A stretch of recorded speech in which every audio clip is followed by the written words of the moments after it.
October 25వ తారీఖు పవిత్రమైన కార్తీక మాసంలో శ్రీమతి లతా దత్త గారి ఆధ్వర్యంలో గానగాపురం యాత్ర వివరాల కొరకు సంప్రదించండి.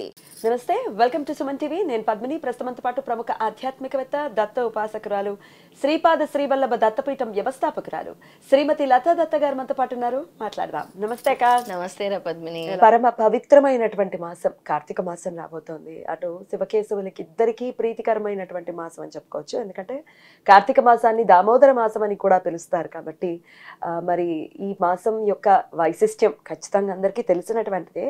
కానీ దత్తాత్రేయ స్వామికి త్రిమూర్తుల స్వరూపం ఆయన. మరి ఆయనకి ఎంత ప్రీతికరం ఈ మాసం, ఎట్లా యూటిలైజ్ చేసుకోవచ్చు ఆయన అనుగ్రహం కోసం ఈ మాసంలో, మరి ఏమేం చేయొచ్చు, ఇవన్నీ ఒక్కసారి మీ ద్వారా. చాలా మంచి ప్రశ్న అడిగావు పద్మిని. కార్తీక మాసం అంటే చాలా విశేషమైన మాసము. అందరూ కూడా అసలు ఈ కార్తీక మాసంలో చాలా జాగ్రత్తగా, చాలా నిష్టగా కూడా ఉండాల్సిన మాసం అన్నమాట. ఎవరైనా సరే ఒక్క దీపం వెలిగించినా కార్తీక మాసములో అనంతమైన ఫలితం అని ఈశ్వరుడు చెప్పాడు స్వయంగా. ఈశ్వరుడిని అలాగే హరిహరుల్ని అంటాం, విష్ణుమూర్తిని కూడా పూజించే మాసము ఇది. దాంతోపాటు లక్ష్మీదేవిని కూడా మనం పూజిస్తున్నాం.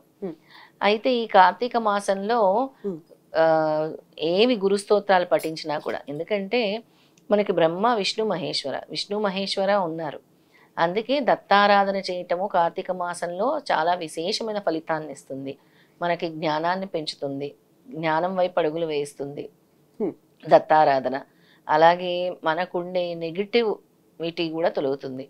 ముందు పద్మిని, ఎవరైనా దత్తాత్రేయ స్వామిని పట్టుకుంటే, స్వామి అనుగ్రహం ఉంటే కలిగేది మనశ్శాంతి.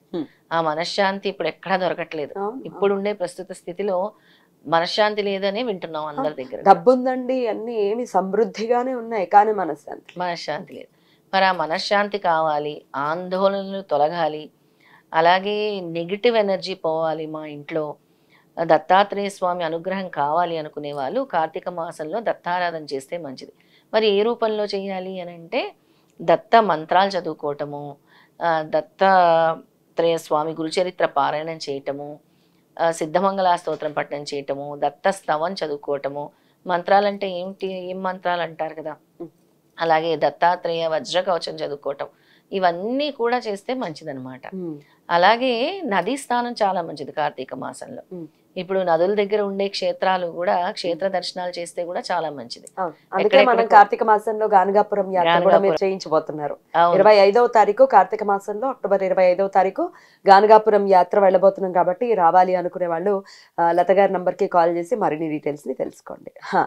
అందుకే మనము ఈ యాత్ర కూడా పెట్టడం జరిగింది. ఇదే కాదు పద్మిని, తర్వాత ఇంకో దత్తక్షేత్రం కూడా నేను చెప్తాను అందరికి, అది కూడా చేయబోతున్నాం దీని తర్వాత. అసలు కార్తీక మాసంలో నామస్మరణ, అలాగే అభిషేకాలు, దాన ధర్మాలు, నదీ స్నానాలు, ఇవన్నీ కూడా చేయటం కూడా విశేషమైన ఫలితాన్ని ఇస్తుంది. అలాగే దత్తారాధన చేయటం వల్ల కూడా అనంతమైన ఫలితం, అంటే జన్మ జన్మల నుంచి ఉండే ప్రారంధ కర్మ కూడా తొలగిపోతుంది అనమాట. ఈ కార్తీక మాసంలో మీరు ఆల్రెడీ చెప్పి ఉన్నారు, ఇప్పుడు దత్తాత్రేయుడికి సంబంధించినటువంటి గురుచరిత్ర పారాయణ చాలా విశేషవంతమైన ఫలితం, చాలా విశేషం. కానీ ఒక్క అధ్యాయం ఏదైనా కంటిన్యూస్ గా చదువుకునే పరిస్థితి ఏదైనా ఉందా?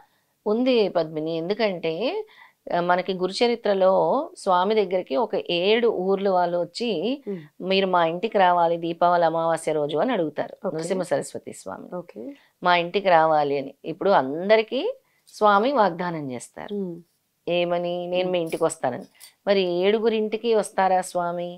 7 గుసగుసలాడుకుంటూ వెళ్ళారు.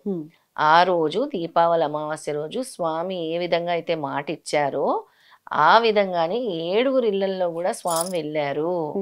వాళ్ళ ఇంటికి ఆహ్వానించినప్పుడు ఒకటే సమయంలో అందరి ఇళ్లలో కూడా కనబడ్డారు. అలాగే ఎవరైతే ఈ కార్తీక మాసంలో లేదా దీపావళి అమావాస్య రోజు కూడా స్వామి రావాలి, నా భిక్ష తీసుకోవాలి అని ఎవరైతే సంకల్పం చేసుకుంటారో ఖచ్చితంగా స్వామి వస్తారు. ఆ రోజు ఈ భిక్ష అంటే ఎవరికైనా సరే, భిక్ష ఏ రూపంలో వస్తారో తెలియదు స్వామి.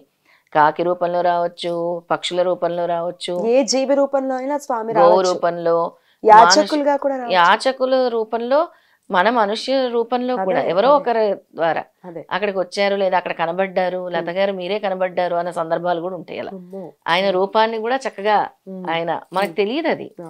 అలా ఏ రూపంలో అయినా స్వామి వస్తారనమాట. ఆ స్వామి వస్తున్నందుకు మీరు భిక్ష రెడీ చేసి పెట్టుకోవాలి. ఎవరు వచ్చినా కూడా ఆ రోజు మీరు భిక్ష వేయటం వల్ల జన్మ జన్మల నుంచి పేరుకుపోయి ఉండే కర్మాలు కూడా తొలుగుతూ ఉంటాయి అన్నమాట.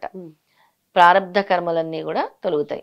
అందుకే దీపావళి అమావాస్య రోజు 47వ చరిత్ర అంటే 47th చాప్టర్ గురు చరిత్రలోని 47వ అధ్యాయం పారాయణం చేసి తప్పకుండా సంకల్పం చేసుకొని, స్వామి ఈ రోజు మా ఇంటికి వచ్చి భిక్ష స్వీకరించాలి, మీరు వస్తున్నారు అనే నమ్మకంతో ఎవరైతే చేస్తారో పద్మిని, ఖచ్చితంగా స్వామి దర్శనం ఏదో ఒక రూపంలో లభిస్తుంది.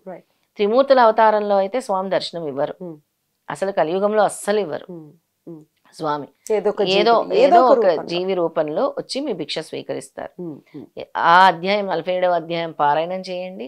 స్వామి రావాలి, మీ భిక్ష స్వీకరించాలని మనస్ఫూర్తిగా కోరుకోండి. ఖచ్చితంగా స్వామి వచ్చి మీ భిక్ష స్వీకరిస్తారు. అది ఓన్లీ దీపావళి అమావాస్య కాసే, ఇది వీడియో ఎప్పుడో చూసామండి అక్క, ఇది ఓన్లీ దీపావళి అమావాస్య రోజు చేస్తేనే వస్తారా, లేకపోతే కాదు నేను ఈ వీడియో చాలా లేట్గా చూశాను, నాకు ఇప్పుడు చేయాలని ఉంది, పారాయణ చేస్తే స్వామికి నేను చేసింది అందాలి అని అనుకుంటున్నాను, మరి నేను చేస్తే అందుతుందా అంటే వస్తారా స్వామి అంటే? వస్తారు. అమావాస్య అని ప్రత్యేకంగా ఎందుకు చెప్పుకుంటున్నామనంటే, మనం పిఠాపురంలో కూడా అమావాస్య రోజే, ఇప్పుడు పోయిన నెల వచ్చిన అమావాస్య రోజే దత్తాత్రేయ స్వామి యతీశ్వరుడు రూపంలో వచ్చి భిక్ష స్వీకరిస్తారు. అంటే భాద్రపద అమావాస్యలో.